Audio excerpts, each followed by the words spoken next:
तो दोस्तों आज की वीडियो में हम रूट 2 को इरेशनल प्रूफ करने वाले हैं और आपको यहाँ से ये भी सीखते चलना है कि अगर ये क्वेश्चन एग्ज़ाम में आता है तो आपको एग्ज़ाम की कॉपी में कैसे लिखना है, ये भी यहाँ पे आपको सीखते चलना है। तो दोस्तों अगर ये क्वेश्चन आपके एग्ज़ाम में आता है तो सबसे पहला काम जो आपको करना है वो ये करना है कि अपनी कॉपी में तुरंत आपको ये हेडिंग डालनी है टू प्रूफ की, यानी कि क्या चीज़ हमें प्रूफ करना है उसकी हेडिंग डाल दो और तुरंत लिखो कि टू प्रूफ मतलब कि ये चीज़ हमें प्रूफ करना चाहिए। क्या प्रूफ करना है कि रूट 2 जो है वो इरेशनल है, यही हमें प्रूफ करना है। तो सबसे पहले आपको क्या करना है, यही हेडिंग आपको डाल देनी है।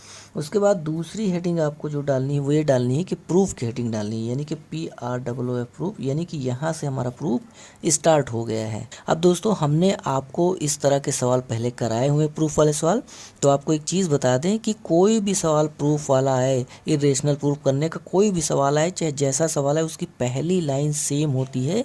हमेशा कोई भी सवाल है उसकी पहली लाइन सेम होगी। कौन सी लाइन सेम होगी, ये क्या लिखना है तो ध्यान से देखिएगा।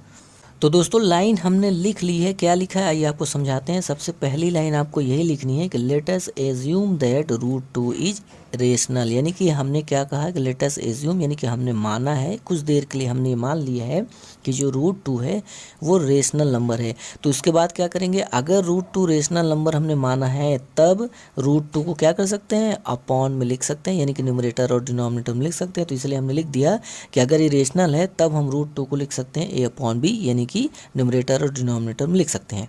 अच्छा, इतना करने के बाद आपको क्या करना है कि अब आपको कंडीशन लिखनी है।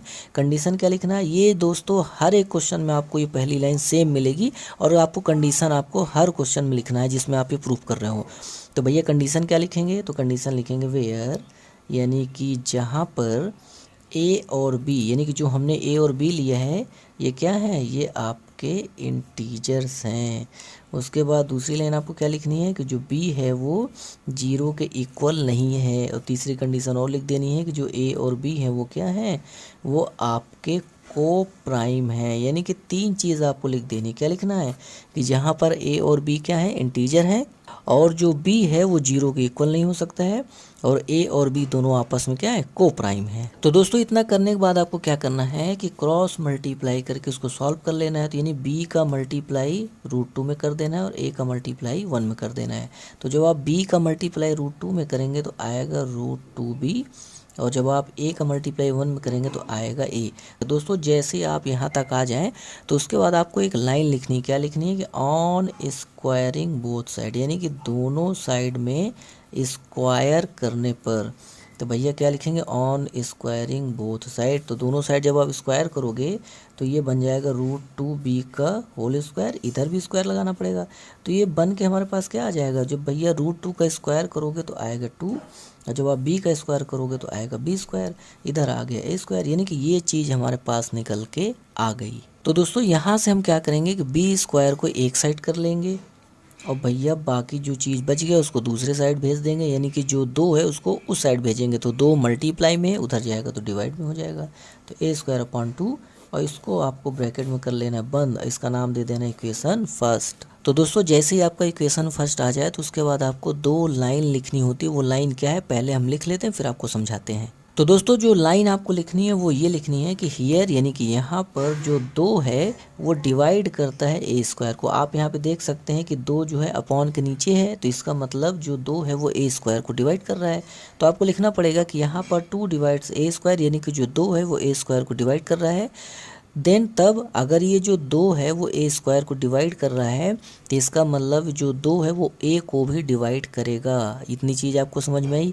अब दोस्तों ये कह क्या रहा है भैया, थोड़ा सा इसको भी समझ लेते हैं कि कैसे डिवाइड करेगा A को। तो दोस्तों ये चीज़ समझाने के लिए हम आ गए हैं दूसरे पेज पे। बहुत ध्यान से देखिएगा कि अगर जो है A स्क्वायर 2 से डिवाइड हो रहा है तो ही A आपका 2 से डिवाइड होगा। अगर A स्क्वायर 2 से डिवाइड नहीं हो रहा है तो A भी आपका 2 से डिवाइड नहीं होगा। जैसे मान लीजिए A की जगह पे हम कोई नंबर लेके देखते हैं, जैसे ए की जगह हमने ले लिया नंबर 4, इसका स्क्वायर कर दिया और इसको 2 से डिवाइड कर दिया। तो आप यहाँ देखो कि जो 4 का स्क्वायर है वो 2 से डिवाइड हो रहा है, क्योंकि 4 का स्क्वायर 16 होता है, तो 16 2 से डिवाइड हो रहा है। तो अगर ये 4 का स्क्वायर 2 से डिवाइड होगा तो भैया 4 भी 2 से डिवाइड होगा। इतनी चीज़ आपको समझ में आई। कोई भी नंबर आप पुट करके देखो, आपको बहुत आसानी से समझ में आ जाएगा कि क्यों ये बोलता है कि स्क्वायर अगर 2 से डिवाइड है तो ए भी 2 से डिवाइड होगा। अब दोस्तों यहाँ पे एक चीज़ आपको और ध्यान देना है कि अगर ए स्क्वायर 2 से डिवाइड नहीं होगा तो भैया ए भी 2 से डिवाइड नहीं होगा। जैसे हम लेते हैं 3, अगर ए की जगह भैया अब की बार हमने ले लिया 3, तो 3 का स्क्वायर करो तो आता है 9। तो आप देखोगे कि जो 9 है वो 2 से डिवाइड नहीं हो रहा है। तो अगर 3 का स्क्वायर 2 से डिवाइड नहीं होगा तो भैया 3 भी 2 से डिवाइड नहीं होगा। डिवाइड का मतलब पूरी तरह डिवाइड हो, डेसिमल वाला आंसर नहीं लेना है आपको, पूरी तरह डिवाइड हो। तो आपने यहाँ पे देखा कि जो ए स्क्वायर है वो अगर वो हाँ यहाँ पे देखो, अगर जो ए स्क्वायर है वो 2 से अगर डिवाइड नहीं हो रहा है तो ए भी आपका 2 से डिवाइड नहीं होगा। तो यहाँ पे आपको पूरी तरह समझ में आ गया होगा कि क्यों ये ऐसा बोलता है कि अगर ए स्क्वायर 2 से डिवाइड है तो ए भी 2 से डिवाइड होगा। एक एग्जाम्पल लेके हमने आपको समझा दिया। आइए चलते हैं अपने सवाल पे। तो दोस्तों इतना करने के बाद आपको एक लाइन फिर से लिखनी है। वो लाइन कौन सी है पहले हम लिखते हैं, फिर आपको समझाते हैं। तो दोस्तों जो लाइन लिखनी है आपको वो ये लिखनी है कि सो इसलिए वी कैन राइट, हम लिख सकते हैं ए को 2c के फॉर्म में, यानी कि a इक्वल टू 2c लिख सकते हैं फॉर सम इंटीजर c, कुछ इंटीजर c के लिए। अब सवाल आता है भैया ये कौन सी दिक्कत है, अब a इक्वल टू 2c आ गया, ये कैसे हो गया? तो आइए इसको भी समझाते हैं।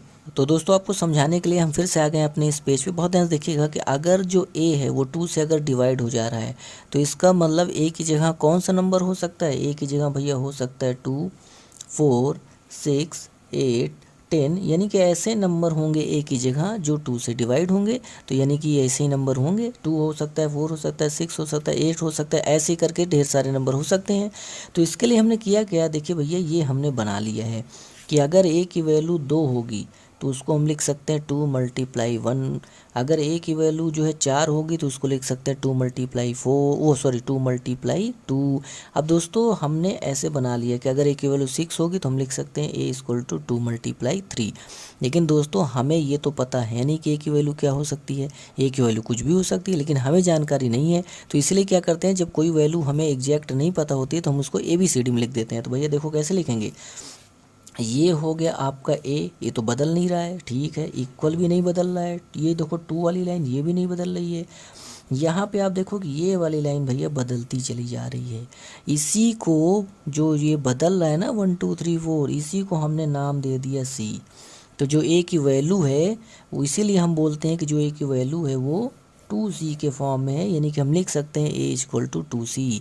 जहाँ जहाँ पे ये गिनती बदल रही थी वहाँ हमने रख दिया c, इसीलिए बोलते हैं कि a की जो वैल्यू है वो होगी 2c। तो आइए चलते हैं अपने फिर से सवाल पे। तो भैया इसके बाद तो हमारे पास जगह बची नहीं, तो हमने किया क्या कि इसके बाद की लाइन को हमने यहाँ पे लिखने को सोच लिया, इसलिए हमने यहाँ पे क्या किया, लाइन खींच लिया। तो इसके बाद आपको जो लिखना है वो ये लिखना है कि पुट, यानी कि रखो a इक्वल टू 2c। अच्छा ये जो वैल्यू है वो कहाँ रखना है, इन इक्वेशन फर्स्ट, यानी कि a की वैल्यू 2c को इक्वेशन फर्स्ट में रख दो। तो इक्वेशन फर्स्ट कहाँ है, ये इधर है। तो लिखो पहले इसको b² equal to a² upon 2। अब दोस्तों a की जगह 2c रख के दिखाओ भैया, तो जहाँ जहाँ a है वहाँ 2c रखो। तो b² इक्वल टू 2c, एक की जगह 2c रखा, स्क्वायर था तो स्क्वायर लगा दिया, अपॉन 2 कर दिया। जब आप इसको सॉल्व करोगे तो हमारे पास आएगा b² इक्वल टू 2 का स्क्वायर करेंगे तो 4, c का स्क्वायर करेंगे तो c² अपॉन 2, तो काट देंगे तो आया 2। यानी कि फाइनल निकल के आ गया b² इक्वल टू 2c²। अब दोस्तों ये जो 2 है उसको इधर बुला लो, जब इधर बुला लोगे तो आएगा b², ये 2 मल्टीप्लाई में था तो हो जाएगा डिवाइड में, आ गया c²। तो दोस्तों आप देख सकते हैं इसका नाम दे देंगे इक्वेशन सेकेंड। तो दोस्तों यहाँ से आप देख सकते हो कि जो कंडीशन यहाँ बनी वही सेम कंडीशन यहाँ बनी थी, यानी कि यहाँ पर जो 2 था वो a² के नीचे आ रहा था, वही 2 यहाँ पे अब b² के नीचे आ गया। तो अगर ये चीज़ सेम बन गई तो सेम लाइन यहाँ भी चिपका देंगे, यानी कि जो लाइन हमने यहाँ लिखी वही लाइन हम क्या करेंगे, यहाँ भी चिपकाएंगे, बस a की जगह या b लिख देंगे। तो चलिए पहले लिख लेते हैं फिर आपको समझाते हैं।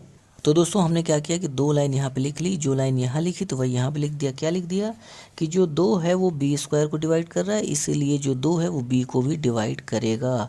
इसके बाद आप यहाँ पे देखें दोस्तों कि अगर कोई भी नंबर 2 से डिवाइड हो रहा है तो इसका मतलब उसके अंदर 2 घुसा हुआ है। अगर कोई भी नंबर 3 से डिवाइड हो रहा है इसका मतलब कि 3 उसके अंदर घुसा हुआ है। तो ये हो गया इक्वेशन फर्स्ट, ये हो गया इक्वेशन सेकेंड। तो हम ऐसा बोल सकते हैं कि from equation first and second, यानी कि पहले और दूसरे इक्वेशन को देखकर तो ये पता चल रहा है कि ए और बी दोनों में 2 घुसा हुआ है। अगर दोनों में 2 घुसा हुआ है तब तो बड़ा काम उल्टा होगा। क्यों?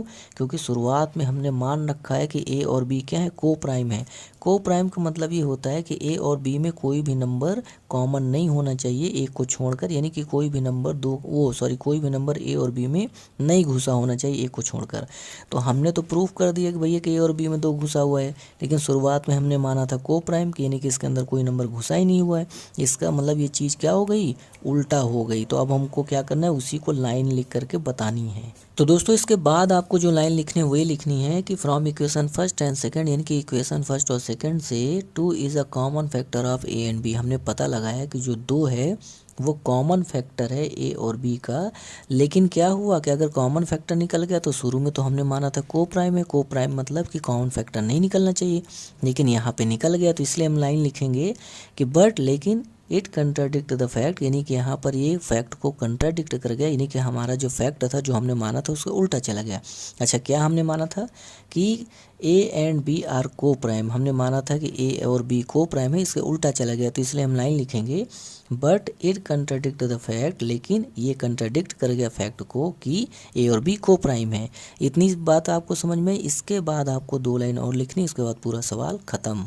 तो दोस्तों जो अंतिम 2 लाइन आपको लिखनी है वो ये लिखनी है कि सो इसलिए आवर एजम्पशन इज रॉन्ग, इसलिए जो हमने मान रखा था वो हमारा क्या हो गया, गलत निकल गया। इस प्रकार जो √2 है वो क्या है, इर्रेशनल है। अच्छा दोस्तों हमने क्या मान रखा था, हमने ये मान रखा था कि जो √2 है वो रेशनल है, लेकिन भैया लास्ट में क्या निकल आया, जो हमने माना पूरा को पूरा गलत निकल गया। यानी कि जो हमने माना वो सही नहीं निकला। इसका मतलब ये निकला कि जो √2 है वो इर्रेशनल है। तो भैया इसके साथ आपका क्वेश्चन हो जाता है ख़त्म। तो दोस्तों एक बार आप इसका स्क्रीनशॉट ले लीजिए ताकि आपके लिए आसानी हो। आज के लिए इतना ही, धन्यवाद।